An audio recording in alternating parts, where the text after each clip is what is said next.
इसके बाद हम जो है आपको प्रधानमंत्री नरेंद्र मोदी की एक क्या कह रहे हैं उसको सुनाते हैं और उसके बाद फिर हम आपको इस प्रोग्राम का, इस कार्यक्रम का निष्कर्ष बताएंगे।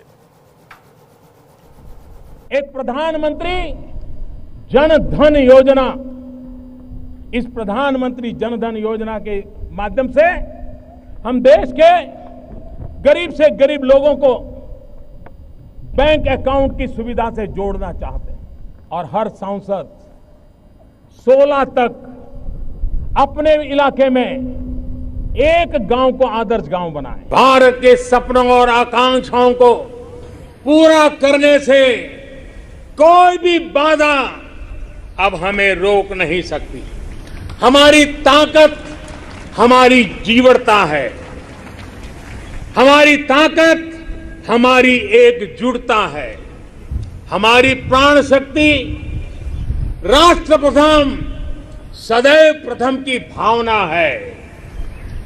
ये समय है साझा स्वप्न देखने का। भाइयों बहनों, सिर्फ दिशा नहीं, एक व्यापक दृष्टिकोण का मसला है।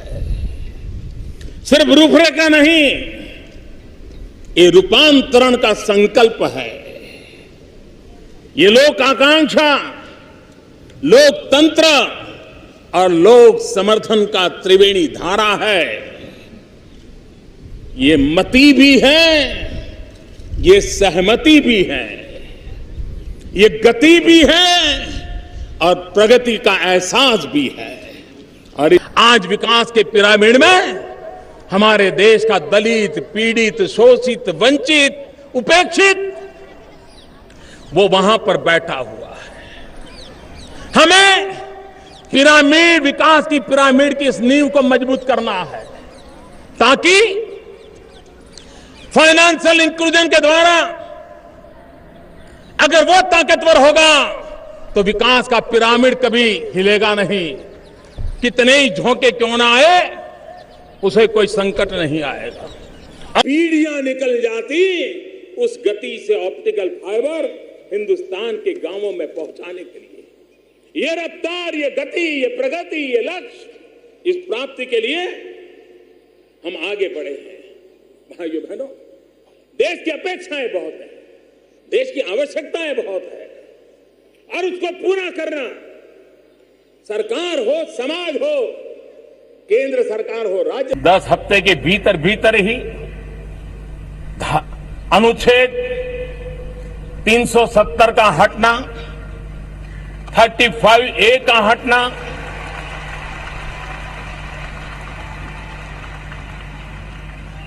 सरदार वल्लभ भाई पटेल के सपनों को साकार करने की दिशा में एक अहम कदम। आपदाओं के बीच ही सीमा पर भी देश के सामर्थ्य को चुनौती देने के दुष्प्रयास हुए,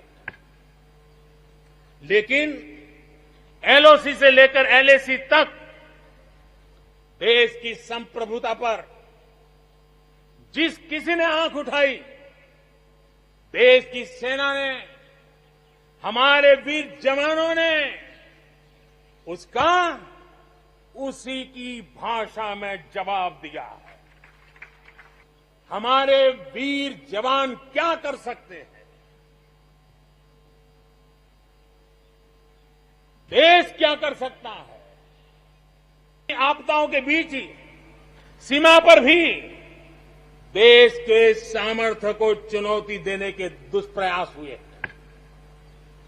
लेकिन एलओसी से लेकर एलएसी तक देश की संप्रभुता पर जिस किसी ने आंख उठाई, देश की सेना ने, हमारे वीर जवानों ने उसका उसी की भाषा में जवाब दिया। 125 करोड़ देशवासियों में न कोई छोटा है न कोई बड़ा है, हर कोई अपनी जगह से 2022 के आजादी के बाद के 75 साल एक नया संकल्प, नया इंडिया, नई ऊर्जा, नया पुरुषार्थ, सामूहिक शक्ति के द्वारा हम देश में परिवर्तन ला सकते हैं। न्यू इंडिया जो सुरक्षित हो, समृद्ध हो, शक्तिशाली हो। मेरे प्यारे परिवारजनों, ये बात निश्चित है कि भारत का सामर्थ्य और भारत की संभावनाएं विश्वास की नई बुलंदियों को पार करने वाली है। और ये विश्वास की नई बुलंदियां नए सामर्थ्यों को लेकर के चलनी चाहिए रही है। आज देश में G20 समिट के मेहमान नवाजी का भारत को अवसर मिला है। अब पिछले एक साल से हिंदुस्तान के हर कोने में जिस प्रकार से G20 के अनेक ऐसे आयोजन हुए, अनेक कार्यक्रम हुए हैं, उसने देश के सामान्य मानवी के सामर्थ्य को विश्व को परिचित करा दिया है।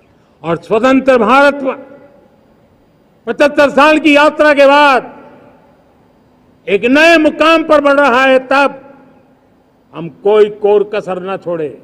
और मैं आपको विश्वास दिलाता हूं, आपने मुझे जो दायित्व दिया है, मैं कोई कोर कसर नहीं छोड़ूंगा।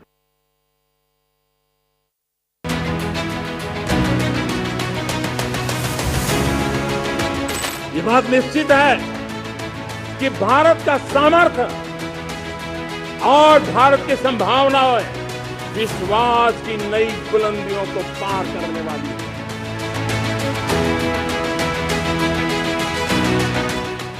LOC से लेकर LAC तक देश की संप्रभुता पर जिस किसी ने आंख उठाई, देश की सेना ने, हमारे वीर जवानों ने उसका उसी की भाषा में जवाब दिया।